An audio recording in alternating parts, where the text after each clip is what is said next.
Hello दोस्तों, I hope आप सब अच्छे होंगे। साथियों, हम लोग उत्तर प्रदेश पीसीएस 2023 के लिए प्रैक्टिस सेट सॉल्व कर रहे थे और इसके अंतर्गत हम लोग DIS द्वारा पब्लिश किए गए प्रैक्टिस सेट को सॉल्व कर रहे हैं।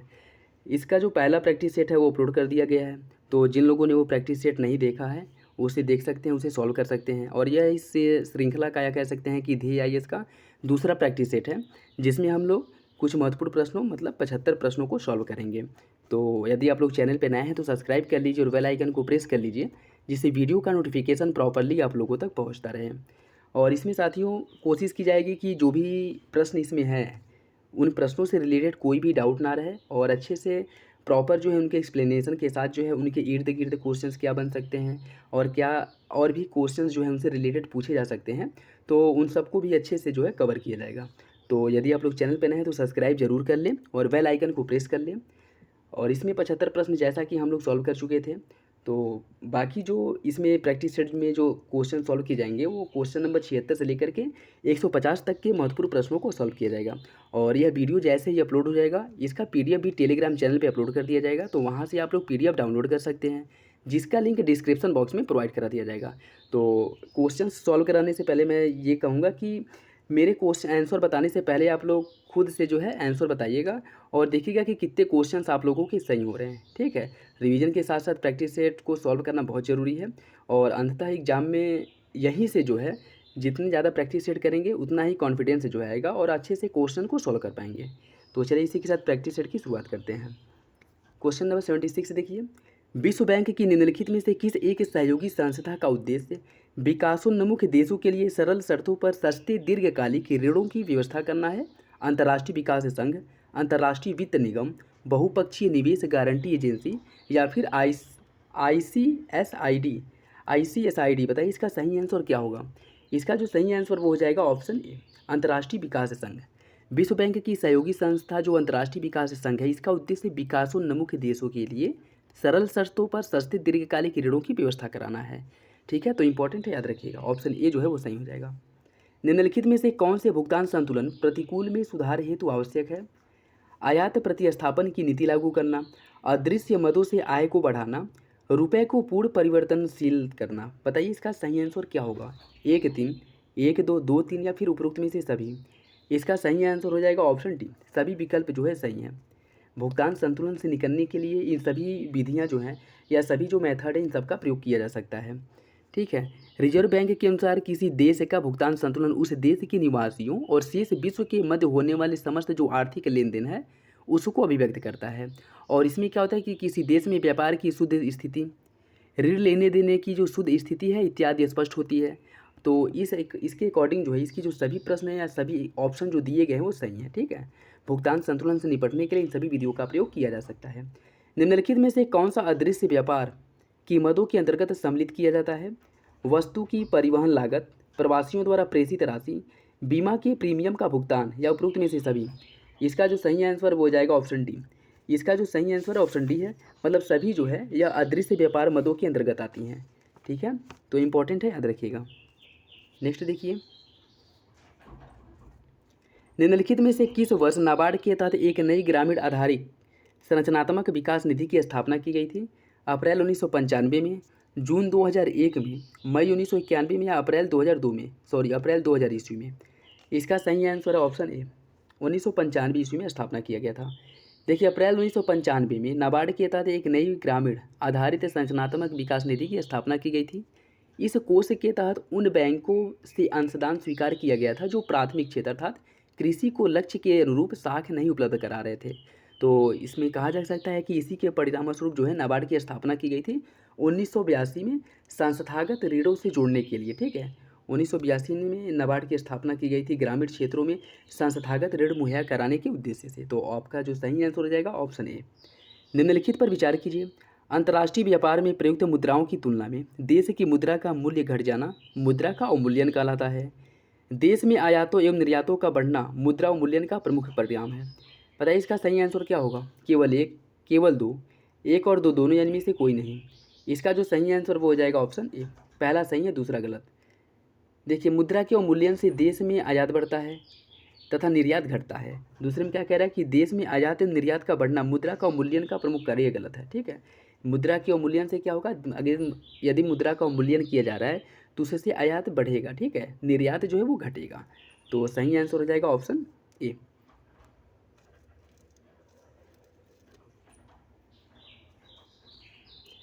अभीष्ट राष्ट्रीय निर्धारित अंशदान पद संबंधित है विश्व बैंक से, अंतर्राष्ट्रीय मुद्रा कोष से, एशियाई विकास बैंक से, या जलवायु परिवर्तन पर विश्व के देशों द्वारा बनाई गई कार्य योजना से। इसका जो सही आंसर वो हो जाएगा ऑप्शन डी। अभीष्ट जो राष्ट्रीय निर्धारित अंशदान पद है यह जलवायु परिवर्तन पर विश्व के देशों द्वारा बनाई गई कार्य योजना से संबंधित है। इसका प्रयोग जलवायु परिवर्तन पर संयुक्त राष्ट्र फ्रेमवर्क कन्वेंशन के अंतर्गत हरित गृह ग्रीन हाउस गैसों के उत्सर्जन को कम करने के लिए किया जाता है। तो जो सही आंसर वो हो जाएगा option D. Reserve bank of India को बैंकों का बैंक कहा जाता है। इसका कारण क्या है, यह सभी वाणिज्यिक बैंकों को मौद्रिक विषयों पर परामर्श देता है, आवश्यकता के समय सभी बैंकों को कर्ज प्रदान करता है, बैंकों की अतिरिक्त पूंजी को अपने पास जमा रखता है, उपरोक्त में से सभी कारण। बताइए इसका सही आंसर क्या होगा। इसका जो सही आंसर हो जाएगा ऑप्शन डी। ये सभी एक्टिविटी जो है वह आरबीआई द्वारा की जाती है, जिस कारण उसे बैंकों का बैंक कहा जाता है, ठीक है। तो ऑप्शन डी जो है वो सही हो जाएगा। निम्नलिखित में से किस एक का परिणाम तरलता तथा उपभोग की वृद्धि के रूप में होगा जो मुद्रास्फीति की वृद्धि में सहायक है। बैंक दर में बढ़ोतरी, रेपो दर में बढ़ोतरी, ब्याज दर को कम करना, या रिवर्स रेपो रेट में वृद्धि। इसका सही आंसर हो जाएगा ऑप्शन सी, ब्याज दरों को कम करना। ब्याज दर को कम करने का परिणाम तरलता तथा उपभोग की वृद्धि के रूप में होगा। जैसे ब्याज दर में कम होगी, ब्याज दर में कम करने से क्या होगा कि मार्केट में जो मनी है उसका फ्लक्चुएशन बढ़ेगा और तरलता जो है वो लिक्विडिटी जो है उसकी बढ़ जाएगी, ठीक है। तो इसमें क्या कह रहा है कि ब्याज दर के कम होने से तरलता जो है वह बढ़ जाती है और मुद्रास्फीति की वृद्धि भी होती है। और अन्य सभी विधियां जो मुद्रास्फीति के नियंत्रण में सहायक हैं। मुद्रास्फीति की स्थिति में वस्तुओं का मूल्य बढ़ता है और मुद्रा का मूल्य क्या होता है, गिरता है, ठीक है। जैसे पहले मान लीजिए कोई वस्तु 10 रुपये में मिल रही थी, मुद्रास्फीति के कारण वही वस्तु सेम वस्तु जो है अभी कितने में मिल रही है, 12 रुपये में मिल रही है, ठीक है। तो वस्तु का मूल्य क्या हुआ, महंगा हुआ है, ठीक है। वस्तु का जो मूल्य है वो महंगा हुआ है, रुपये क्या हुआ है, सस्ता हुआ है। तो इसका जो सही आंसर वो हो जाएगा ऑप्शन सी। नेक्स्ट देखिए, निम्नलिखित में से कौन से FMCG fast moving consumer goods में शामिल है। दूध एवं पनीर, शैम्पू एवं साबुन, कार एवं मोटरसाइकिल, बिस्कुट एवं ब्रेड। बताइए इसका सही आंसर क्या होगा। 1 2 3, 2 3 4, 1 2 3 4 या 1 2 4। इसका जो सही आंसर है वो हो जाएगा ऑप्शन डी, 1 2 और 4। 1 2 और 4, 1 2 और 4। देखिए फास्ट मूविंग कंज्यूमर गुड्स में भी वस्तुएं शामिल होती हैं जो हमें दैनिक उपयोग की वस्तु, जैसे दूध पनीर, ये हम दैनिक रूप से उपयोग करते हैं। शैम्पू हो गया, साबुन, बिस्किट, ब्रेड, ये सब हम दैनिक बेसिस पे जो है यूज करते हैं। लेकिन ऐसा तो है नहीं कि कार, मोटरसाइकिल ये सब हम रोज़ ही खरीदते हैं। तो इसके अंतर्गत फास्ट मूविंग कंज्यूमर गुड्स में उन वस्तुओं को शामिल किया जाता है जो हम दैनिक बेसिस पे उपयोग करते हैं, जिसका प्रयोग, ठीक है। तो इसका जो सही आंसर वो हो जाएगा ऑप्शन सी, 1 2 और 4 सही है। कृषि लागत एवं मूल्य आयोग द्वारा निम्नलिखित में से किस एक फसल के लिए न्यूनतम समर्थन मूल्य नहीं बल्कि उचित एवं लाभकारी मूल्य जारी किया जाता है। इसका सही आंसर क्या होगा, गन्ना, सरसों, चावल या फिर गेहूँ। इसका सही आंसर है साथियों ऑप्शन ए, गन्ना। गन्ना के लिए एमएसपी न लागू करके गन्ना के लिए एफआरपी लागू होता है, ठीक है। एफआरपी, उचित एवं लाभकारी प्राइस। तो इसका सही आंसर हो जाएगा ऑप्शन ए। नाइट्रोजन एक आवश्यक अवयव नहीं है, आरएनए का, डीएनए का, कार्बोहाइड्रेट का या क्लोरोफिल का। इसका सही आंसर है ऑप्शन सी, कार्बोहाइड्रेट का। आरएनए, डीएनए तथा क्लोरोफिल में नाइट्रोजन पाया जाता है, जबकि कार्बोहाइड्रेट कार्बन, हाइड्रोजन और ऑक्सीजन के यौगिक होते हैं, इसमें नाइट्रोजन नहीं पाया जाता है। तो सही आंसर हो जाएगा ऑप्शन सी। नीचे 2 कथन दिए गए हैं, कथन और कारण, आपको सही आंसर का चयन करना है। विटामिन प्रतिदिन भोजन से ग्रहण करना आवश्यक होता है। शरीर में विटामिन का संचय बहुत कम होता है। बताइए इसका सही आंसर क्या होगा। इसका जो सही आंसर वो हो जाएगा ऑप्शन ए। दोनों विकल्प सही हैं और आर एक की सही व्याख्या करता है। विटामिन सरल कार्बनिक यौगिक होते हैं। जंतुओं को अधिकांश विटामिन भोजन से ही प्राप्त होता है क्योंकि इनका जो संश्लेषण है वो पादप करते हैं। शरीर में विटामिन का संचय बहुत कम होता है। इनकी जो अधिकांश मात्रा है वो मूत्र के साथ उत्सर्जित हो जाती है और इसीलिए इन्हें प्रतिदिन लेने की आवश्यकता होती है, ठीक है। प्रतिदिन मतलब डेली बेसिस पे इनकी ज़रूरत होती है क्योंकि उनकी बहुत कम मात्रा जो है हमारे शरीर द्वारा कंज्यूम की जाती है, ज़्यादातर जो है वेस्ट हो जाती है, ठीक है। तो सही आंसर हो जाएगा ऑप्शन ए। नेक्स्ट देखिए, किलोसिस रोग किस एक की कमी के कारण होता है। थायमीन, नियासिन, राइबोफ्लोविन या एस्कॉर्बिक अम्ल। इसका सही आंसर है ऑप्शन सी, राइबोफ्लोविन के कारण। विटामिन B2 का रासायनिक नाम राइबोफ्लेविन होता है। विटामिन B2 का जो रासायनिक नाम है वो राइबोफ्लेविन है। यह जल में घुलनशील विटामिन है। इसकी कमी से शरीर के भार में कमी आ जाती है और मुंह के होंठ कट जाते हैं, जिसे किलोसिस कहा जाता है। तो सही आंसर हो जाएगा ऑप्शन सी।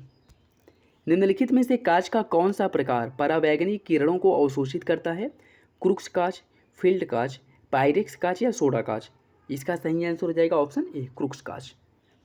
क्रुक्स कांच में सीरियम ऑक्साइड मिला रहता है जो हानिकारक पराबैंगनी किरणों को अवशोषित कर लेता है। इस कारण इसमें चश्मे के लेंस बनाए जाते हैं। इससे जो है चश्मे के लेंस बनाए जाते हैं। तो सही आंसर हो जाएगा ऑप्शन ए, क्रुक्स कांच का प्रयोग किया जाता है। निम्नलिखित में से कौन सा एक युग में सही सुमेलित नहीं है? डाई इथाइल ईथर निश्चेतक के रूप में इसका प्रयोग किया जाता है। रेयान का प्रयोग किया जाता है, रूपांतरित स्टार्च है। नियोप्रीन एक संश्लित रबड़ है और पीवीसी क्या है? थर्मोप्लास्टिक। इसमें पूछ रहा है कौन सा विकल्प गलत है। तो इसका जो सही आंसर वो हो जाएगा ऑप्शन बी। अगर हम बात करें रेयान की, निश्चेतक औषधि का उपयोग मुख्यतः संवेदना को कम करने में किया जाता है, जैसे डाई इथाइल ईथर हो गया, क्लोरोफॉर्म हो गया, नाइट्रस ऑक्साइड हो गया। अगर हम रेयान की बात करें तो यह सेल्यूलोज से बना एक कृत्रिम रेशा होता है, न कि रूपांतरित स्टार्च। नियोप्रीन जो एक संश्लित रबड़ है जो कृत्रिम स्रोतों से प्राप्त किया जाता है। पीवीसी जिसे पॉलीविनाइल क्लोराइड के नाम से भी जाना जाता है, और यह एक थर्मोप्लास्टिक है जो गर्म करने पर मुलायम और ठंडा करने पर कठोर हो जाता है। तो इसका जो सही आंसर वो हो जाएगा ऑप्शन बी। रेयान जो है यह रूपांतरित स्टार्च न होकर के रेयान एक सेलुलोज है कृत्रिम से जिसका निर्माण किया जाता है। ठीक है। निम्नलिखित में से किसमें खुला परिसंचरण तंत्र पाया जाता है? तिलचट्टा, मकड़ी, कीट या उपरोक्त में से सभी? इसका सही आंसर हो जाएगा ऑप्शन डी। इन सभी में मकड़ी, तिलचट्टा और कीट, इन सभी में खुला परिसंचरण तंत्र पाया जाता है। तो ऑप्शन डी जो है वो सही हो जाएगा। खुले परिसंचरण तंत्र में रुधिर कुछ समय के लिए रुधिर नलिकाओं में उपस्थित रहता है और अंत में रुधिर नलिकाओं से खुले स्थान में आ जाता है। और इस प्रकार का जो परिसंचरण है वह तिलचट्टा, प्राण, कीट, मकड़ी इत्यादि में पाए जाते हैं, जबकि मनुष्य में बंद और दोहरा परिसंचरण तंत्र पाया जाता है। तो इसका सही आंसर हो जाएगा ऑप्शन डी। तिलचट्टा, मकड़ी और कीट इन सभी में जो है खुला परिसंचरण तंत्र पाया जाता है। निम्नलिखित कथनों में से कौन सा डाल्टोनिज्म रोग से संबंधित है? यह एक लिंग संबंधी रोग है। इस रोग से पीड़ित व्यक्ति लाल और हरे रंग का भेद नहीं कर पाता है। आपको बताना है कौन सा विकल्प सही है, केवल एक, केवल दो, एक और दो दोनों, या इनमें से कोई नहीं। इसका सही आंसर हो जाएगा ऑप्शन सी, दोनों विकल्प सही हैं। डाल्टोनिज्म को रंग वर्णांतर के नाम से जाना जाता है। यह एक लिंग संबंधित रोग है जो वंशानुगति के द्वारा एक पीढ़ी से दूसरी पीढ़ी में जाता है। डाल्टोनिज्म रोग के संबंध में प्रश्नगत दिए गए दोनों विकल्प जो है वो सही हैं। तो सही आंसर हो जाएगा ऑप्शन सी। रुधिर के आसानी से थक्का बन जाने का प्रमुख कारण क्या है? इसमें फाइब्रिनोजन की मात्रा अधिक होती है, इसमें फाइब्रिनोजन की मात्रा कम होती है, इसमें WBC की संख्या कम होती है, इसमें RBC की संख्या अधिक होती है। इसका सही आंसर क्या होगा? इसका जो सही आंसर वो हो जाएगा ऑप्शन ए, इसमें फाइब्रिनोजन की मात्रा अधिक होती है जिस कारण रुधिर का थक्का जल्दी जमता है। ठीक है। देखिए रुधिर की आसानी से थक्का जमने या आसानी से उसे जमने में प्रमुख योगदान जो देता है या प्रभावी योगदान जो देता है वो फाइब्रिनोजन है, और इसकी मात्रा अधिक होने से यह रुधिर का जो थक्का है वो जल्दी जमता है। ठीक है। और यह एक संवहनी संयोजी ऊतक होता है जिसमें रुधिर कणिकाएँ, प्लाज्मा, हीमोग्लोबिन और प्लाज्मा प्रोटीन आदि की उपस्थिति होती है। तो जो सही आंसर वो हो जाएगा ऑप्शन ए। नेक्स्ट देखिए, फ्रिएटोफाइट्स पौधे कहाँ पाए जाते हैं? आर्द्रभूमि स्थलों पर, मरुस्थल में, नदियों के तट पर या टुंड्रा प्रदेश में? इसका जो सही आंसर वो हो जाएगा ऑप्शन बी। मरुस्थलीय क्षेत्रों में पाए जाते हैं फ्रिएटोफाइट्स प्रकार के पौधे। ठीक है। तो इंपॉर्टेंट है, याद रखिएगा। देखिए फ्रिएटोफाइट्स पौधे मरुस्थल में पाए जाते हैं।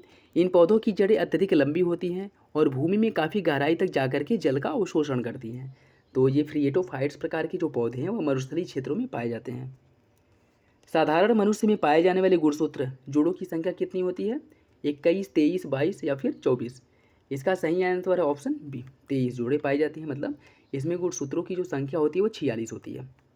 ठीक है। 23 जोड़े, 46 टोटल गुणसूत्रों की संख्या होती है। तो ऑप्शन बी जो है वो सही है। निम्नलिखित में से किन का उपयोग जैव उर्वरक के रूप में किया जाता है? राइजोबियम, नील हरित शैवाल, एजोला?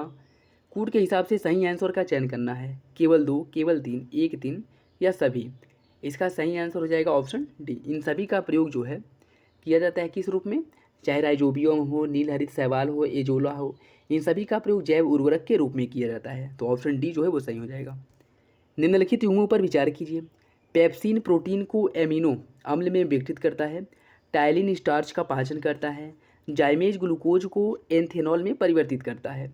आपको बताना है कौन सा विकल्प सही है। 1 और 2, 2 और 3, 1 और 3 या उपयुक्त में से सभी। इसका सही आंसर हो जाएगा ऑप्शन डी, सभी विकल्प जो है वो सही है। नेक्स्ट देखिए, WTO के कृषि समझौते के अनुसार निम्नलिखित में से कौन एक ब्लू बॉक्स सब्सिडी के अंतर्गत सम्मिलित नहीं किया जाता है? बिजली, सिंचाई, उर्वरक या फिर कृषि अनुसंधान। इसका जो सही आंसर है वो हो जाएगा ऑप्शन डी, कृषि अनुसंधान से संबंधित जो सब्सिडी प्रदान की जाती है, प्रोवाइड कराई जाती है, उन्हें ग्रीन बॉक्स से सब्सिडी कहा जाता है और उन्हें ब्लू बॉक्स सब्सिडी के अंतर्गत नहीं रखा जाता है। जैसे बिजली हो गया, सिंचाई, उर्वरक, ये सभी जो है ब्लू बॉक्स सब्सिडी के अंतर्गत आएंगे। लेकिन जो कृषि अनुसंधान से संबंधित सब्सिडी प्रोवाइड कराई जाती है वह आ जाती है आपकी ग्रीन बॉक्स सब्सिडी के अंतर्गत। ठीक है, तो वो आती है किसके अंदर? ग्रीन बॉक्स सब्सिडी के अंतर्गत। तो याद रखिएगा, इंपॉर्टेंट है। नेक्स्ट देखिए,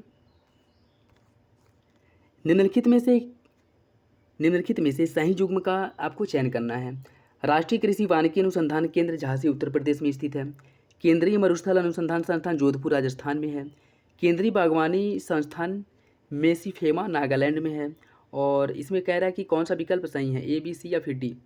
इसका सही आंसर हो जाएगा ऑप्शन डी, सभी विकल्प जो है वो सही है। राष्ट्रीय कृषि वानिकी अनुसंधान केंद्र आपके झांसी उत्तर प्रदेश में है। केंद्रीय मरुस्थल या केंद्रीय मरुक्षेत्र अनुसंधान संस्थान जोधपुर राजस्थान में है। और केंद्रीय बागवानी संस्थान है मेसिफेमा नागालैंड में। तो ऑप्शन डी जो है वो सही है, सभी विकल्प सही हैं। प्रोफेसर MS स्वामीनाथन के संदर्भ में निम्नलिखित में से कौन सा विकल्प गलत है? इन्हें भारत में हरित क्रांति का जनक माना जाता है। इन्हें 1987 में प्रथम विश्व खाद्य पुरस्कार से सम्मानित किया गया था। संयुक्त राष्ट्र खाद्य कार्यक्रम द्वारा इन्हें आर्थिक पारिस्थितिकी का पिता कहा जाता है। To a hunger free world इनकी कृति है। To a hunger free world इनकी कृति है। आपको बताना है कौन सा विकल्प गलत है। इसका सही आंसर ऑप्शन सी, संयुक्त राष्ट्र खाद्य कार्यक्रम द्वारा इन्हें आर्थिक पारिस्थितिकी का पिता कहा गया था। यह विकल्प गलत है। भारत के प्रसिद्ध कृषि वैज्ञानिक प्रोफेसर MS स्वामीनाथन, इन्हें भारत में हरित क्रांति का जनक माना जाता है। इन्हें 1987 में प्रथम विश्व खाद्य पुरस्कार प्रदान किया गया था। संयुक्त राष्ट्र पर्यावरण कार्यक्रम द्वारा इन्हें आर्थिक पारिस्थितिकी का जनक कहा गया है। ठीक है, इसमें क्या कह रहा है कि इन्हें प्रथम संयुक्त राष्ट्र खाद्य कार्यक्रम द्वारा इन्हें आर्थिक पारिस्थितिकी का पिता कहा गया है। यह गलत, इन्हें आर्थिक पारिस्थितिकी का जनक कहा गया है। ठीक है, to a hunger free world इनकी प्रमुख कृति है। तो इसका जो सही आंसर हो जाएगा ऑप्शन सी। इसमें क्या कह रहा है कि संयुक्त राष्ट्र खाद्य कार्यक्रम द्वारा जो है इन्हें आर्थिक पारिस्थितिकी का पिता कहा गया है, जो कि गलत है। इन्हें कहा गया था किसके द्वारा? संयुक्त राष्ट्र पर्यावरण कार्यक्रम UNEP द्वारा। ठीक है, UNEP द्वारा इन्हें आर्थिक पारिस्थितिकी का पिता कहा गया था, न कि संयुक्त राष्ट्र खाद्य कार्यक्रम द्वारा। तो ऑप्शन सी जो है वो गलत हो जाएगा, अन्य तीनों विकल्प सही हैं। नेक्स्ट देखिए, सूची फर्स्ट को सूची सेकेंड से सुमेलित करना है। या कुछ रोग दिए गए और पादप दिया गया है, तो कौन सा रोग जो है किस पादप से होता है या किस पादप से इसे दूर किया जा सकता है, इसे आपको बताना है। ठीक है, सुमेलित करना है। डाईबैक की बात करें, इसका संबंध किससे है? नींबू से। हेन एंड चिकन, इसका संबंध किससे है? अंगूर। और बंची टॉप की संबंध किससे है? केला में बंची टॉप रोग होता है। और ब्लैक टिप रोग आम में होता है। ठीक है, तो डाईबैक रोग किस में पाया जाता है? नींबू में। हेन एंड चिकन रोग पाया जाता है अंगूर में। बंची टॉप रोग पाया जाता है केला में। और ब्लैक टिप रोग पाया जाता है आम में। ठीक है, तो यह पादप है और इनमें जो रोग होते हैं उनसे संबंधित, इन पादपों से संबंधित, फलों से संबंधित रोग हैं। तो याद रखिएगा, इंपॉर्टेंट है। इसका सही आंसर हो जाएगा ऑप्शन सी, 4, 3, 2, 1। ठीक है, 4, 3, 2, 1। निम्नलिखित कथनों में से कौन सा कथन गलत है? अधिकांश पौधे नाइट्रोजन को मृदा से नाइट्रेट के रूप में ग्रहण करते हैं। जैव उर्वरक विनाइट्रीकरण को प्रोत्साहित करते हैं। बताइए इसका सही आंसर क्या होगा? केवल एक, केवल दो, एक और दो दोनों, इनमें से कोई नहीं। इसका सही आंसर है ऑप्शन बी, केवल दो सही है। पौधे नाइट्रोजन को मृदा से नाइट्रेट के रूप में ग्रहण करते हैं।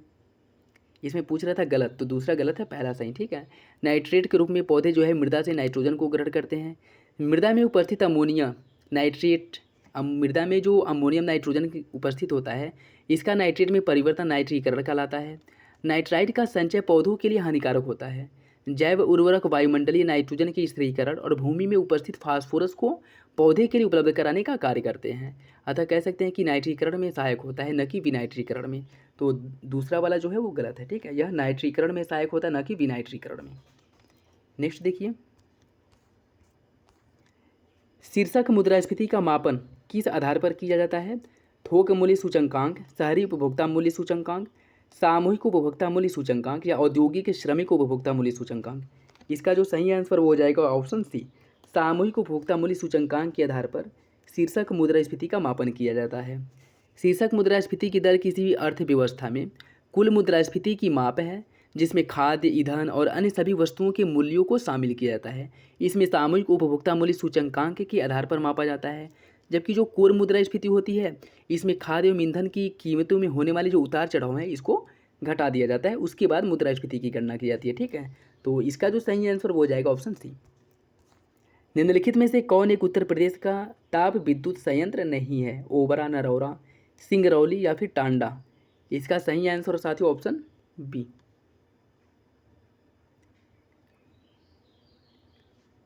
नरौरा।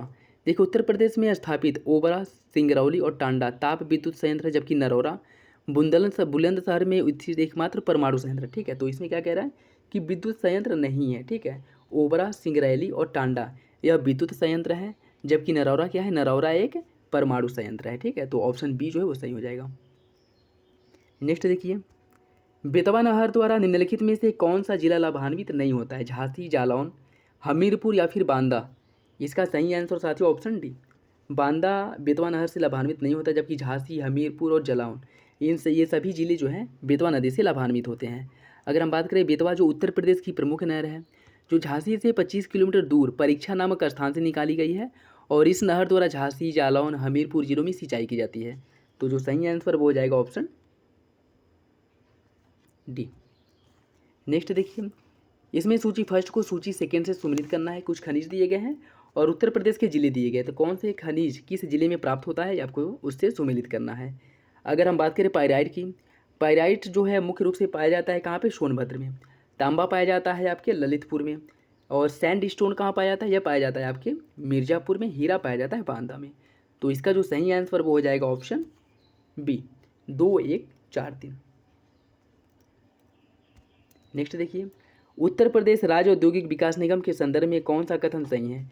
इसकी स्थापना की गई थी 1961 ईस्वी में, या कानपुर में स्थापित किया गया है। बताइए इसका सही आंसर क्या होगा। इसका सही आंसर साथियों ऑप्शन सी, दोनों विकल्प इसके सही हैं। इसकी स्थापना 1961 में हुई थी और यह कानपुर में स्थित है। नेक्स्ट देखिए साथियों, अगर वीडियो अच्छा लगे तो लाइक करना बिल्कुल भी ना भूलें, चैनल पर नए तो सब्सक्राइब भी कर लें। और यह वीडियो आने जो प्रैक्टिस सेट है वो आते रहेंगे, और हो सकता है कि 1-2 दिन में आपकी करंट अफेयर की वीडियो भी अपलोड किए जाए। ठीक है, जो अर्धवार्षिकी करंट अफेयर है, जो परीक्षा आपके घटना चक्र द्वारा निकाला जाता है, जो स्पेशली यूपी पीसीएस को टारगेट करके ही अर्धवार्षिकी करंट अफेयर निकाली जाती है, उसे भी प्रोवाइड कराया जाएगा। ठीक है, तो आप मेरे साथ बने रहिए। नेक्स्ट देखिए, कर्मा निम्नलिखित में से किस जनजाति का नृत्य है? बुक्शा, खारवाड़, थारू या फिर सहारिया। इसका सही आंसर है ऑप्शन बी, यह खारवाड़ का जो है खारवाड़ जनजातियों का प्रमुख नृत्य है। देखिए खारवाड़ जनजाति के लोग उत्तर प्रदेश के सोनभद्र जिले में रहते हैं, मुख्य रूप से यहीं पे पाए जाते हैं, और इनका मूल निवास क्षेत्र कहाँ पे है? पलामू, झारखंड में। कर्मा खारवाड़ जनजातियों का प्रमुख नृत्य है, तो ऑप्शन बी जो है वो सही है। किसी माध्यम में प्रकाश का वेग निर्भर करता है किस पे? घनत्व पर, दाब पर, ताप पर, या इनमें से कोई नहीं। इसका सही आंसर ऑप्शन ए, घनत्व पर। प्रकाश एक प्रकार की विद्युत चुंबकीय ऊर्जा है। किसी माध्यम में प्रकाश का वेग उस माध्यम के प्रकाशीय घनत्व पर निर्भर करता है। किसी माध्यम का प्रकाशीय घनत्व जितना अधिक होगा उसमें प्रकाश का वेग उतना ही कम होगा। तो जो सही आंसर है वो हो जाएगा ऑप्शन ए, घनत्व बढ़ने के साथ साथ जो है प्रकाश का वेग कम होता जाता है, और घनत्व जैसे कम होगा प्रकाश का वेग बढ़ता जाता है। ठीक है, तो याद रखिएगा, इंपॉर्टेंट है। ऑप्शन ए आपका सही हो जाएगा। निम्नलिखित में से कौन सा एक युग में सुमेलित नहीं है? या कुछ भौतिक राशियाँ दी गई और मात्रक दिया गया है, आपको बताना है कौन सही सुमेलित नहीं है। विद्युत आवेश का मात्रक कुलाम्ब होता है, कुलम्ब होता है। विभवांतर का वोल्ट, विद्युत धारिता का फैराडे, और विद्युत विभव का एम्पियर। बताइए इसका कौन सा विकल्प जो है वो सही है, अर्थात कौन सा जो है सही सुमेलित नहीं है। तो इसका सही आंसर हो जाएगा ऑप्शन डी, विद्युत विभव का मात्रक एम्पियर नहीं होता है। विद्युत विभव का मात्रक होता है वोल्ट, एम्पियर जो है वो विद्युत धारा का मात्रक होता है। ठीक है, तो डी जो है वो सही है। फोटोक्रोमेटिक कांच तीव्र प्रकाश में काला हो जाता है, इसकी वजह क्या है? इसमें क्यूप्रस ऑक्साइड उपस्थित होता है। इसमें फेरस ऑक्साइड की उपस्थिति के कारण जो है यह काला हो जाता है। इसमें फेरिक ऑक्साइड उपस्थित होता है। इसमें सिल्वर क्लोराइड उपस्थित होता है। बताइए इसका सही आंसर क्या होगा। इसका जो सही आंसर वो हो जाएगा ऑप्शन डी, सिल्वर क्लोराइड की उपस्थिति के कारण जो है यह प्रकाश में काला हो जाता है। तो इंपॉर्टेंट है, याद रखिएगा। देखिए फोटोक्रोमेटिक कांच तीव्र प्रकाश में काला हो जाता है क्योंकि इसमें सिल्वर क्लोराइड पाया जाता है। कांच का रंग और धातुओं के यौगिक की बात करें, गहरा लाल रंग में क्यूप्रस ऑक्साइड की उपस्थिति होती है। हरा जो होता है उसमें फेरस ऑक्साइड की उपस्थिति होती है, जो भूरा होता है उसमें फेरिक ऑक्साइड की उपस्थिति होती है। ठीक है, तो याद रखिएगा हरे में क्या है, फेरस ऑक्साइड है और भूरा में फेरिक है, तो इंपॉर्टेंट है, याद रखिएगा। इसका सही आंसर क्या हो जाएगा, ऑप्शन डी। इसमें कथन और कारण दिया गया है, आपको सही आंसर का चयन करना है। पारे का साधारणतः तापमापी यंत्रों में व्यापक रूप से प्रयोग किया जाता है। पारे में ऊष्मीय प्रसार की दर उच्च होती है। बताइए इसका सही आंसर क्या होगा। इसका जो सही आंसर साथियों वो हो जाएगा ऑप्शन ए। कथन और कारण दोनों सही हैं और आर्य की सही व्याख्या करता है। पारे का साधारणतः तापमापी यंत्रों में व्यापक रूप से प्रयोग किया जाता है क्योंकि पारे में ऊष्मीय प्रसार की जो दर है वह उच्च होती है और इसी के साथ साथ यह पारदर्शी एवं चमकदार होता है जिससे अंकित ताप के पठन में सुविधा होती है। तो ऑप्शन ए जो है वो सही हो जाएगा। दोनों विकल्प सही सुमिलित है और आर्य की सही व्याख्या करता है। पराध्वनि के चाल से तात्पर्य है जब किसी गतिमान वस्तु की चाल मैक संख्या 1 से अधिक हो, जब किसी गतिमान वस्तु की चाल मैक संख्या 2 से अधिक हो, जब किसी गतिमान वस्तु की चाल मैक संख्या 1 से कम हो, या फिर जब किसी गतिमान वस्तु की चाल मैक संख्या 5 से अधिक हो। पराध्वनि किसे कहेंगे। इसका सही आंसर हो जाएगा ऑप्शन ए। जब किसी गतिमान वस्तु की चाल मैक संख्या 1 से अधिक होती है तो उसे पराध्वनि कहते हैं।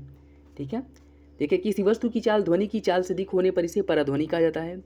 पराध्वनि से तात्पर्य है कि जब किसी गतिमान वस्तु की चाल मैक संख्या 1 से अधिक होती है और यदि किसी वस्तु की चाल 5 से अधिक हो, 5 से, तो इसे अति पराध्वनि चाल कहा जाता है। ठीक है, तो इसका सही आंसर क्या हो जाएगा, ऑप्शन ए। निम्नलिखित कथनों पर विचार कीजिए। माइक्रोफोन विद्युत चुंबकीय प्रेरण के सिद्धांत पर कार्य करता है। माइक्रोफोन ध्वनि ऊर्जा को विद्युत ऊर्जा में परिवर्तित करता है।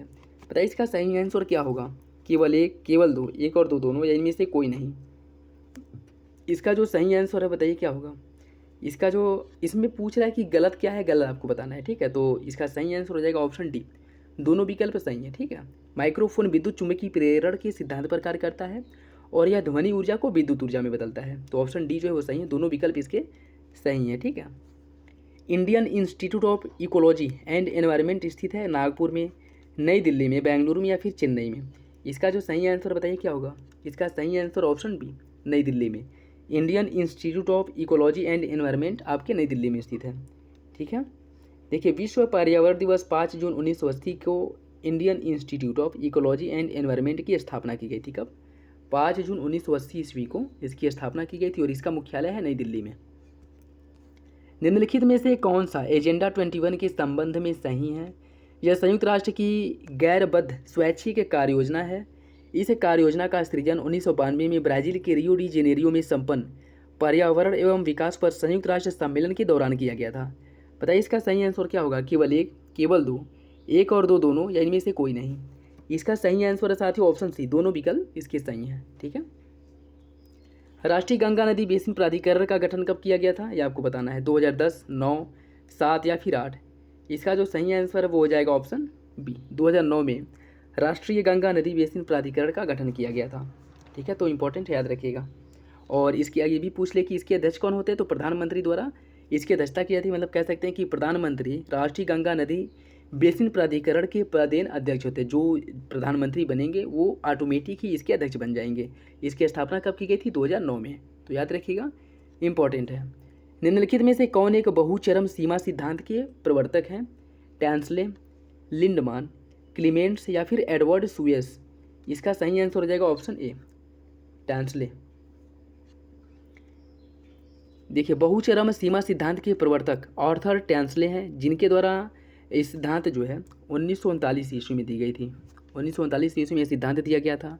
इस सिद्धांत के अनुसार चरम अवस्था के स्थापन में जलवायु के साथ ही मृदा एवं जैविक घटक भी समान रूप से भाग लेते हैं। तो सही आंसर हो जाएगा ऑप्शन ए, टांसले जो है प्रमुख है, मतलब टांसले इसका आंसर हो जाएगा। और इसकी स्थापना कब की गई थी, यह नियम कब दिया था इन्होंने, 1939 ईस्वी में इसका प्रतिपादन किया था। उच्च श्रेणी के मांसाहारी शुद्ध प्राथमिक उत्पादकता का अधिकतम अंश प्राप्त करते हैं, न्यूनतम अंश प्राप्त करते हैं, कभी अधिकतम तो कभी न्यूनतम, या मध्यम अंश प्राप्त करते हैं। इसका सही आंसर हो जाएगा ऑप्शन बी, न्यूनतम अंश प्राप्त करते हैं। ठीक है, तो ऑप्शन बी जो है वो सही हो जाएगा। नेक्स्ट देखिए, पीने योग्य जल में आर्सेनिक की अधिकतम अनुमेय मात्रा कितनी है। 0.05 मिलीग्राम प्रति लीटर, 0.08 मिलीग्राम प्रति लीटर, या 10.6 मिलीग्राम प्रति लीटर, या 0.03 मिलीग्राम प्रति लीटर। बताइए पीने योग्य जल में आर्सेनिक की अधिकतम मात्रा जो कितनी हो तो पेय पदार्थ पीने योग्य है, नहीं तो फिर उसे नहीं पिया जा सकता है या उसे दूषित समझा जाएगा। इसका सही आंसर हो जाएगा ऑप्शन ए 0.05 मिलीग्राम। पीने योग्य जल में आर्सेनिक की अधिकतम अनुमेय मात्रा जो है 0.05 मिलीग्राम लीटर होती है या होनी चाहिए। भूमिगत जल को दूषित करने वाले अजैविक प्रदूषक होते हैं और इनकी अधिकता से क्या होता है, इनकी अधिकता से ब्लैक फुट रोग होता है। ठीक है, अगर 0.05 मिलीग्राम लीटर से अधिक आर्सेनिक जो घुला है जल में तो इससे जल को दूषित माना जाएगा। ठीक है, और इससे क्या होता है, इससे ब्लैक फुट रोग होता है। ऑप्शन ए जो है वो सही हो जाएगा। निम्नलिखित कथनों पर विचार कीजिए। आला बुंदेलखंड क्षेत्र महोबा की प्रसिद्ध वीर रस की गायन शैली है, रसिया बरसाना की लोक गायन परंपरा है। बताइए इसका सही आंसर क्या होगा। केवल एक, केवल दो, एक और दो दोनों, या फिर इनमें से कोई नहीं। इसका सही आंसर हो जाएगा ऑप्शन सी, दोनों विकल्प इसके सही हैं। 2011 की जनगणना के अनुसार उत्तर प्रदेश में शीर्ष स्लम जनसंख्या वाले नगरों में पहले स्थान पर कौन है। आगरा, कानपुर, मेरठ या फिर गाजियाबाद। इसका सही आंसर हो जाएगा, बताइए क्या, ऑप्शन सी मेरठ। देखिए 2011 की जनगणना के अनुसार उत्तर प्रदेश में शीर्ष स्लम जनसंख्या वाले नगरों में पहले स्थान पर मेरठ है और दूसरे स्थान पे आगरा, तीसरे स्थान पे कानपुर है। ठीक है, तो दूसरा आगरा जो है वो दूसरे स्थान पे है और कानपुर जो है वो तीसरे स्थान पे है। पहले स्थान पे कौन है, मेरठ है। ठीक है, याद रखिएगा, किसमें, इस्लाम आबादी में। पेट्रोलियम निर्यातक देशों का संगठन अर्थात ओपेक के संबंध में कौन सा कथन सही है, इसके बारे में आपको बताना है। इसकी स्थापना 1960 में वियना ऑस्ट्रिया में की गई थी और इसका मुख्यालय बगदाद में है। बताइए इसका सही आंसर क्या होगा। इसका जो सही आंसर साथियों वो हो जाएगा ऑप्शन डी, दोनों विकल्प गलत हैं।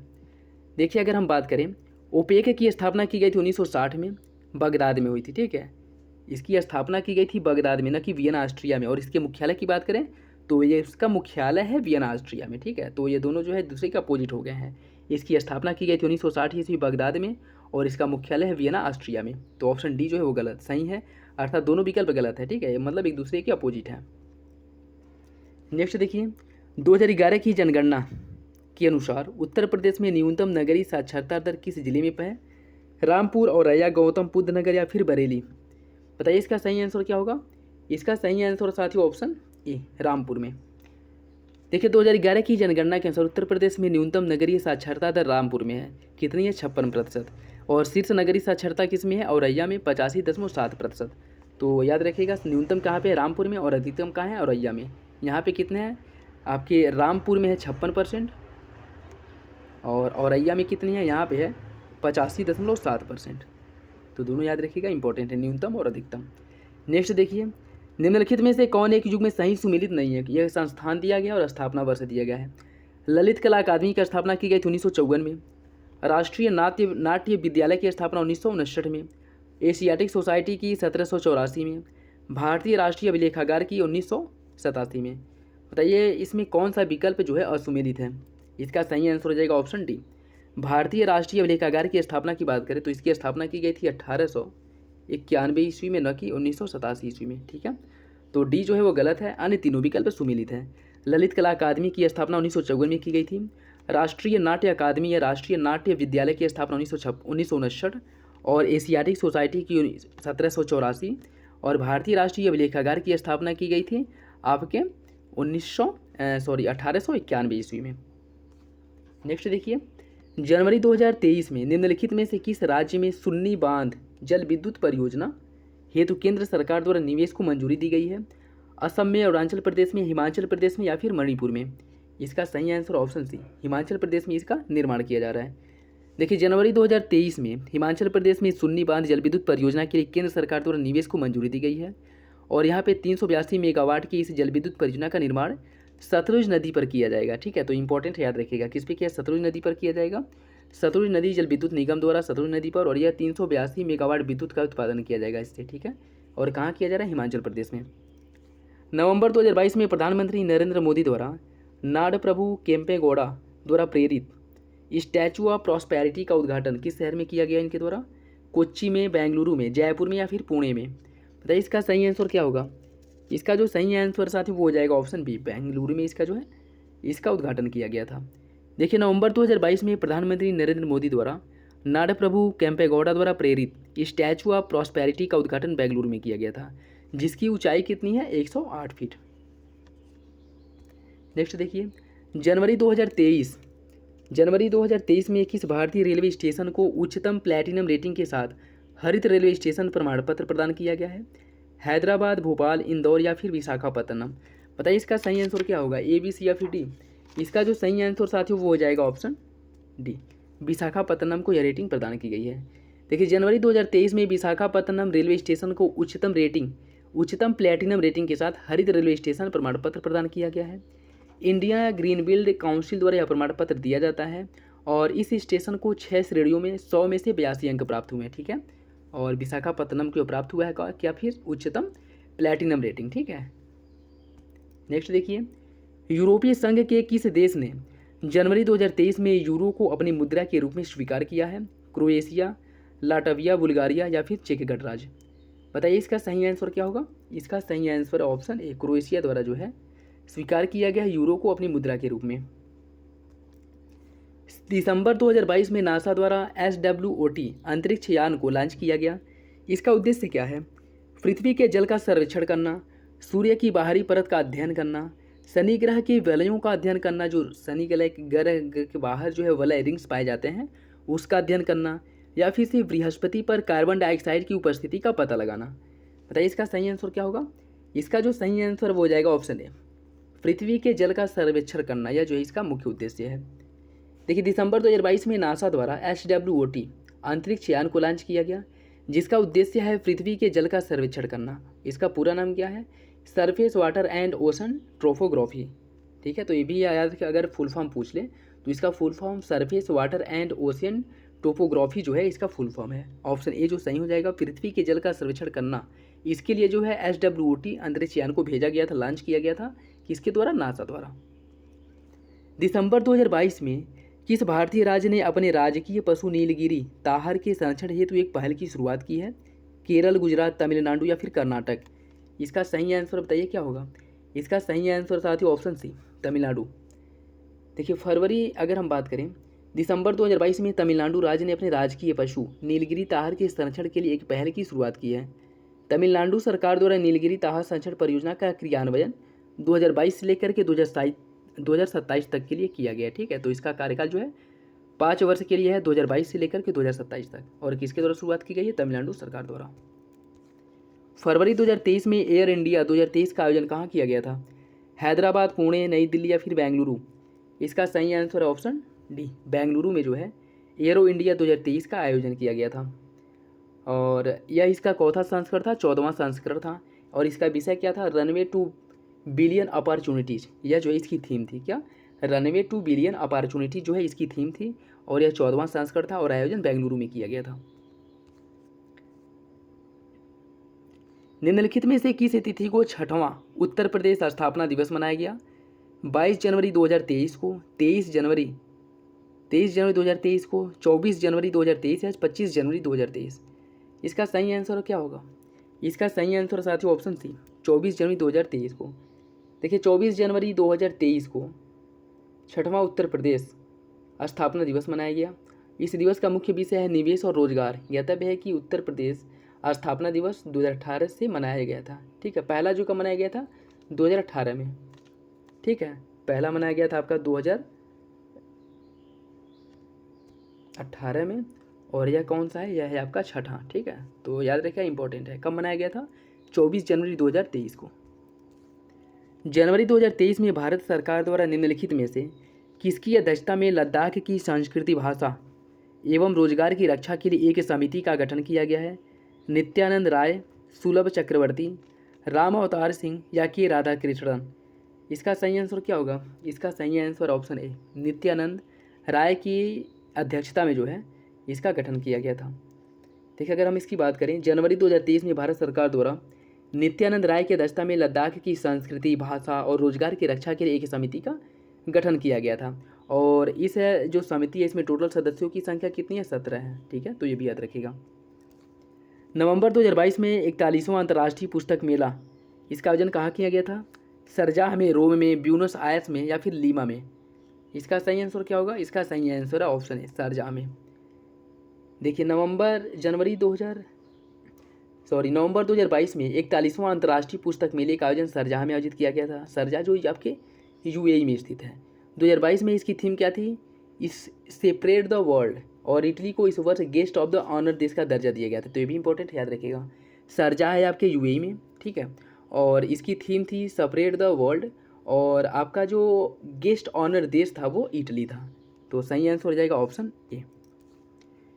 निवानो पीस फाउंडेशन द्वारा फरवरी 2023 में निम्न में से किस भारतीय को 40वां निवानो शांति पुरस्कार से सम्मानित किया गया है या सम्मानित करने की घोषणा की गई है? कैलाश सत्यार्थी को, नजान साक्षी को, अनिरुद्ध सूरी को या राजगोपाल पीवी को? पता है इसका सही आंसर क्या होगा?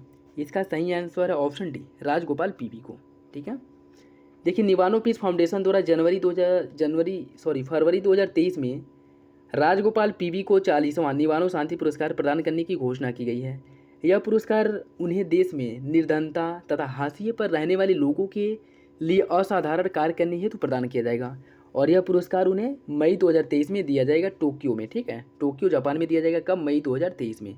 तो याद रखिएगा यह पुरस्कार किसे दिया जाएगा? राजगोपाल पीवी को। ठीक है, ऑप्शन डी जो है वो सही है। अभ्यास डस्ट लीग 2023 के संबंध में निम्नलिखित में से कौन सा कथन सही है? इस पर आपको विचार करना है। यह भारत और उज्बेकिस्तान की थल सेनाओं के मध्य संयुक्त सैन्य अभ्यास या सैन्य प्रशिक्षण है। फरवरी 2023 में इसका आयोजन जोरहाट, असम में किया गया था। बताइए इसका सही आंसर क्या होगा? केवल एक, केवल दो, एक और दो दोनों, या इनमें से कोई नहीं? इसका सही आंसर साथियों ऑप्शन ए, पहला सही है। यह भारत और उज्बेकिस्तान के मध्य किया जाता है। अगर हम बात करें इसका आयोजन कहाँ किया गया था? उत्तराखंड के पिथौरागढ़ में किया गया था, न कि असम के जोरहाट में। तो पहला सही है, दूसरा गलत। अमृत पैक्स 2023 का संबंध किससे है? रेलवे से, एयरपोर्ट से, डाक विभाग से या सड़क परिवहन से? बताइए इसका सही आंसर क्या है? इसका सही आंसर है ऑप्शन सी, डाक विभाग से। देखिए अमृत पैक्स 2023 डाक विभाग द्वारा आयोजित राष्ट्रीय डाक टिकट प्रदर्शनी है। केंद्रीय संचार, इलेक्ट्रॉनिक्स एवं सूचना प्रौद्योगिकी रेल मंत्री अश्विनी वैष्णव द्वारा फरवरी 2023 में इसकी उद्घाटन प्रगति मैदान में की गई थी। कहाँ पे? प्रगति मैदान, नई दिल्ली में इसका उद्घाटन किया गया था। ठीक है, तो यह डाक विभाग से संबंधित है, अमृत पैक्स 2023। ऑप्शन सी जो है वो सही है। ट्रोपैक्स 2023 के संबंध में निम्नलिखित में से कौन सा कथन सही है? यह भारतीय नौसेना का सबसे बड़ा थिएटर स्तरीय सामरिक तैयारी अभ्यास है।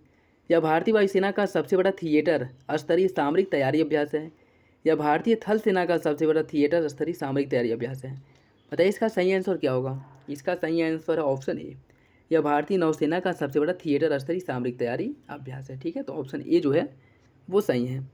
ट्रोपैक्स 2023 की बात करें तो नौसेना का सबसे बड़ा थिएटर स्तरीय सामरिक तैयारी अभ्यास है, जिसका आयोजन 23 जनवरी से लेकर के 23 मार्च 2023 के मध्य हिंद महासागर में किया जाएगा। तो ऑप्शन ए जो है वो सही है। जनवरी 2023 में किस देश के ओडेसा शहर को यूनेस्को द्वारा लुप्तप्राय विश्व धरोहर स्थलों की सूची में शामिल किया गया है? किस देश के ओडेसा शहर को यूनेस्को के विश्व धरोहर स्थलों की सूची में शामिल किया गया है? आपको बताना है। यूक्रेन के, रूस के, चेक गणराज्य के या फिर मिस्र के? इसका सही आंसर ऑप्शन ए, यूक्रेन के। देखिए जनवरी 2023 में यूक्रेन के ओडेसा शहर को यूनेस्को द्वारा लुप्तप्राय विश्व धरोहर स्थलों की सूची में शामिल किया गया है। यूनेस्को द्वारा निर्णय पेरिस में आयोजित विश्व विरासत समिति की बैठक में लिया गया था। तो सही आंसर हो जाएगा ऑप्शन ए, यह शहर कहाँ का है? यूक्रेन का। मानव स्वतंत्रता सूचकांक 2022 में भारत का स्थान क्या है, या भारत की रैंकिंग क्या है? 112, 190 या फिर से 89? बताइए इसका सही आंसर क्या है? इसका सही आंसर है ऑप्शन डी, भारत मानव स्वतंत्रता सूचकांक में 89वें स्थान पे है। देखिए जनवरी 2023 में अमेरिकी थिंक टैंक कैटो इंस्टीट्यूट और कनाडा के फ्रेजर इंस्टीट्यूट द्वारा संयुक्त रूप से जारी किया गया मानव स्वतंत्रता सूचकांक 2022 में भारत 112वें स्थान पर है। सॉरी साथियों, इसका सही आंसर हो जाएगा ऑप्शन ए। ठीक है, 112वें स्थान पे। ठीक है, भारत 112वें स्थान पे, और पहले स्थान पे क्या है? पहले स्थान पे है आपका स्विट्जरलैंड। स्विट्जरलैंड जो पहला स्थान पे, भारत 112वें स्थान पे है। ठीक है, तो देख लीजिएगा 112वें स्थान पे मानव स्वतंत्रता सूचकांक में। निम्न में से कौन सा एक युग में सही सुमेलित नहीं है? पुस्तक और लेखक लेखिकाएँ दी गई हैं। द अर्थ स्पिनर, इसके लेखक है Anuradha Roy. Ambedkar a life, Shashi Tharoor. 400 days, Chetan Bhagat. Your best day is today, Shantanu Gupta. इसमें पूछ रहा है कौन सही सुमिलित नहीं है। इसका सही आंसर हो जाएगा option D, your best day is today. यह गलत है। अगर हम बात करें your best day is today के लेखक की, तो अनुपम खेर द्वारा इसकी रचना की गई। ठीक है, इस पुस्तक के लेखक कौन है? अनुपम खेर। जबकि अन्य तीनों विकल्प सही हैं। द अर्थ स्पिनर के लेखक अनुराधा राय हैं। अम्बेडकर ए लाइफ के शशि थरूर। और 400 डेज के हैं चेतन भगत। ठीक है, और your best day is today के हैं अनुपम खेर। ठीक है, इंपॉर्टेंट है, याद रखिएगा। बुक से रिलेटेड क्वेश्चंस जो है पूछे जाते हैं, तो यह जो है आप लोग देख लीजिएगा। आईसीसी पुरुष T20 विश्व कप 2022 के संबंध में निम्नलिखित में से कौन सा कथन सही है? इसका आयोजन ऑस्ट्रेलिया में किया गया था। इस प्रतियोगिता का खिताब इंग्लैंड ने न्यूजीलैंड को पराजित करके जीता था। प्लेयर ऑफ द सीरीज का खिताब सैम करन को प्राप्त हुआ था। बताइए इसका सही आंसर क्या होगा? 1 2 2 3, 1 3 या फिर 1 2 3, कौन सा विकल्प सही है? इसका सही आंसर हो जाएगा ऑप्शन सी, 1 और 3 सही है, दूसरा गलत है। ठीक है, अगर हम बात करें आईसीसी पुरुष T20 विश्व कप के फाइनल मुकाबले में इंग्लैंड ने पाकिस्तान को पराजित करके यह खिताब जीता था, न कि इंग्लैंड ने न्यूजीलैंड को पराजित करके। तो जो सही आंसर वो सी हो जाएगा, 1 और 3 सही है, दूसरा गलत है। फीफा विश्व कप 2022 का आयोजन किया गया था कहाँ पे? शारजाह में, कतर में, दुबई में या फिर सियोल में? बताइए इसका सही आंसर क्या है? इसका सही आंसर है ऑप्शन बी, कतर में इसका आयोजन किया गया था। और यह उस समय बहुत सुर्खियों में था, तो याद रखिए क्वेश्चंस जो है बन सकते हैं। और इसका शुभंकर अगर पूछ ले तो इसका शुभंकर था लाइव। ठीक है, लाइव इसका शुभंकर था। और इस विश्व कप का फाइनल मुकाबला अर्जेंटीना ने फ्रांस को पराजित करके जीता था, ये भी याद रखिएगा। नेक्स्ट देखिए, अक्टूबर 2022 में 36वें राष्ट्रीय खेल का आयोजन किस राज्य में संपन्न हुआ? किस राज्य में इसका आयोजन किया गया था? झारखंड, केरल, गुजरात या फिर महाराष्ट्र? इसका सही आंसर हो जाएगा ऑप्शन सी, इसका आयोजन किया गया था गुजरात में। ठीक है, देखिए अक्टूबर 2022 में 36वें राष्ट्रीय खेल गुजरात में आयोजित किए गए थे। और इसका शुभंकर था सावज। और इस राष्ट्रीय खेल का एंथम क्या था? एक भारत श्रेष्ठ भारत। एंथम था एक भारत, भारत श्रेष्ठ भारत, और शुभंकर था सावज। आयोजन किया गया था गुजरात में 36वें राष्ट्रीय खेल का। तो इम्पॉर्टेंट है, याद रखिएगा। नेक्स्ट देखिए, जनवरी 2023 में किस देश ने फाउल ब्रूड रोग से बचाव के लिए मधुमक्खियों के लिए विश्व का पहला टीका विकसित किया है? ब्रिटेन ने, अमेरिका ने, जर्मनी ने या फिर फ्रांस ने? इसका सही आंसर है ऑप्शन बी, अमेरिका द्वारा इस टीके का विकास किया गया है। देखिए अमेरिका ने फाउल ब्रूड रोग से बचाव के लिए मधुमक्खियों के लिए विश्व का पहला टीका विकसित किया है, जिसका उद्देश्य बैक्टीरियम पेनिबैसिलस लार्वा के कारण होने वाली अमेरिकी बाउल फ्रूट रोग में मधुमक्खियों को बचाना। तो सही आंसर हो जाएगा ऑप्शन बी। नेक्स्ट देखिए, दिसंबर 2022 में अंतर्राष्ट्रीय वन मेला 2022 का आयोजन कहाँ किया गया था? यह आपको बताना है। देहरादून, इंदौर, भोपाल या फिर कानपुर? इसका सही आंसर हो जाएगा ऑप्शन सी, भोपाल में इसका आयोजन किया गया था। देखिए दिसंबर 2022 में अंतर्राष्ट्रीय वन मेला 2022, इसका आयोजन भोपाल में किया गया था। इसकी विषय वस्तु क्या थी? लघु वनोपज में आत्मनिर्भरता। लघु वनोपज से आत्मनिर्भरता, यह इसकी थीम थी। तो इंपॉर्टेंट है, थीम याद रखिएगा। ठीक है, थीम लघु वनोपज से आत्मनिर्भरता, यह इसकी थीम थी। आयोजन भोपाल मध्य प्रदेश में किया गया था अंतर्राष्ट्रीय वन मेला का। ठीक है, फरवरी 2023 में केंद्रीय मंत्रिमंडल द्वारा 22वें विधि आयोग का कार्यकाल 31 अगस्त 2024 तक बढ़ा दिया गया है। इसके अध्यक्ष कौन है? ऋतुराज अवस्थी, सचिन भारद्वाज, देवाशीष मुखर्जी या फिर प्रियम गांधी? बताइए इसका सही आंसर क्या होगा? इसका सही आंसर साथियों ऑप्शन ए, ऋतुराज अवस्थी जो है इसके अध्यक्ष हैं। ठीक है, जिसके कार्यकाल को बढ़ाया गया है 31 अगस्त 2024 तक। तो इस आयोग से रिलेटेड क्वेश्चंस बन सकते हैं, तो याद रखिएगा। ठीक है, फरवरी 2023 में निम्नलिखित में से किसी अमेरिकी राष्ट्रपति जो बाइडेन द्वारा विश्व बैंक के अध्यक्ष के रूप में नामित किया गया है? अजय बंगा, रुचिरा कंबोज, सौम्या स्वामीनाथन या सुष्मिता शुक्ला?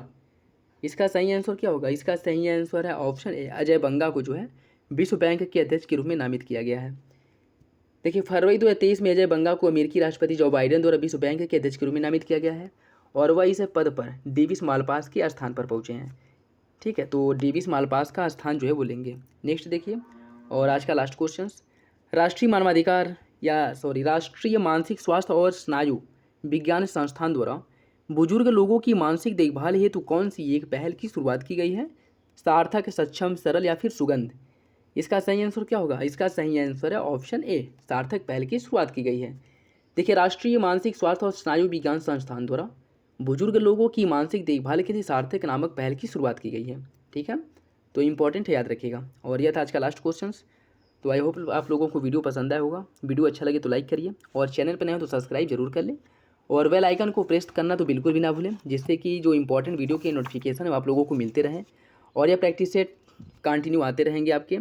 और कोई भी कन्फ्यूजन हो तो कमेंट बॉक्स में कमेंट करके पूछ सकते हैं, और इसका PDF भी आपको टेलीग्राम चैनल पे मिल जाएगा, जिसका लिंक आप लोगों को डिस्क्रिप्शन बॉक्स में प्रोवाइड करा दिया जाएगा, तो वहाँ से आप लोग डाउनलोड कर लीजिएगा, ठीक है। तो चलिए मिलते हैं अगली वीडियो में, तब तक के लिए धन्यवाद, जय हिंद।